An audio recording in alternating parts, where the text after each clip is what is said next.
Edwina Mountbatten के साथ जवाहरलाल नेहरू की बहुत गहरी दोस्ती थी और इस पर उनकी बेटी पैमेला माउंटबेटन ने एक पुस्तक भी लिखी थी।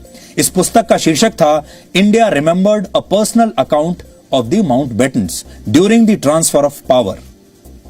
इसमें लॉर्ड माउंटबेटन की अपनी बेटी लिखती हैं कि नेहरू और लेडी माउंटबेटन के बीच गहरे प्रेम का रिश्ता था और उनके पिता लॉर्ड माउंटबेटन अपनी पत्नी और नेहरू के रिश्तों को अपने लिए बहुत उपयोगी मानते थे। ये बात बहुत महत्वपूर्ण है, मैं आपको फिर से बताता हूं। लॉर्ड माउंटबेटन को ऐसा लगता था कि उनकी पत्नी और नेहरू का रिश्ता उनके लिए फायदेमंद है। ये आजादी और उसके बाद की वो बड़ी ऐतिहासिक घटनाएं थीं जिन्हें भारत के आखिरी वाइसरॉय लॉर्ड माउंटबेटन ने बहुत करीब से देखा था और वो इस प्रक्रिया का बहुत ही महत्वपूर्ण हिस्सा थे।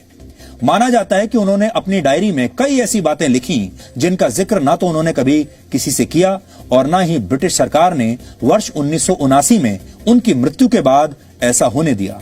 इसमें लेडी माउंटबेटन और जवाहरलाल नेहरू द्वारा एक दूसरे को लिखे गए कुछ पत्र भी शामिल हैं जिनके बारे में लॉर्ड माउंटबेटन की बेटी पैमेला माउंटबेटन ने एक बार यह कहा था कि नेहरू और उनकी मां एडविना माउंटबेटन के बीच गहरे प्रेम का रिश्ता था। सोचिए, माउंटबेटन की बेटी ये कह रही हैं कि नेहरू और उनकी मां के बीच प्रेम का रिश्ता था। इसलिए आज हम ये समझने की कोशिश करेंगे कि इन पेपर्स में क्या हो सकता है। लॉर्ड माउंटबेटन भारत के आखिरी वाइसरॉय होने के साथ साथ ब्रिटिश रॉयल फैमिली के एक बहुत महत्वपूर्ण सदस्य भी थे। इसलिए आपके लिए जानना जरूरी है कि वो रॉयल फैमिली के भी मेंबर थे और वो प्रिंस लुई ऑफ बेटनबर्ग और क्वीन विक्टोरिया ऑफ हेसे की संतान थे। यानी उनका ताल्लुक ब्रिटेन की उस रॉयल फैमिली से भी था जिसने भारत पर 190 वर्षों तक राज किया था। यानी परिवारवाद उस समय भी था। लॉर्ड माउंटबेटन भारत को छोड़कर जाना नहीं चाहते थे। वो भारत और पाकिस्तान दोनों देशों के पहले गवर्नर जनरल बनना चाहते थे। वो चाहते थे वो यहीं रहें और उन्हीं को दोनों देशों का गवर्नर जनरल बना दिया जाए। भारत में महात्मा गांधी और जवाहरलाल नेहरू जैसे नेता इसके लिए बहुत आसानी से मान गए, लेकिन मोहम्मद अली जिन्ना ने इससे साफ इनकार कर दिया और उन्होंने ये तय किया कि वो खुद पाकिस्तान के पहले गवर्नर जनरल बनेंगे, लॉर्ड माउंटबेटन को नहीं बनाएंगे। और यह वही समय था जब कश्मीर के भारत में विलय के बाद जवाहरलाल नेहरू 1 जनवरी 1948 को इस मुद्दे को संयुक्त राष्ट्र में ले गए, जो उनकी सबसे बड़ी ऐतिहासिक भूल थी। इसलिए आज यह भी सवाल उठता है कि क्या इस फैसले में उस जमाने में लॉर्ड माउंटबेटन की कोई भूमिका थी?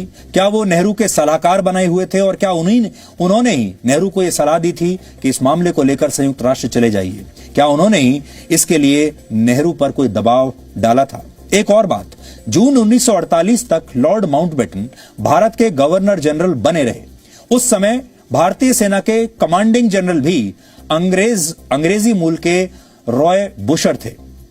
उस समय देश की अंतरिम सरकार और देश की सेना लॉर्ड माउंटबेटन को ही रिपोर्ट करती थी। तो सोचिए, यह आपके लिए आज सोचने की बात है कि आजादी के बाद भी हमारी सेना और सरकार लॉर्ड माउंटबेटन को ही रिपोर्ट करती थी, क्योंकि उन्हीं को गवर्नर जनरल हमने दोबारा से नियुक्त कर दिया था। इससे पता चलता है कि आजादी के दौरान नेहरू ने लॉर्ड माउंटबेटन को शायद एक फेवर दिया था और शायद इसके पीछे भी कोई डील रही होगी।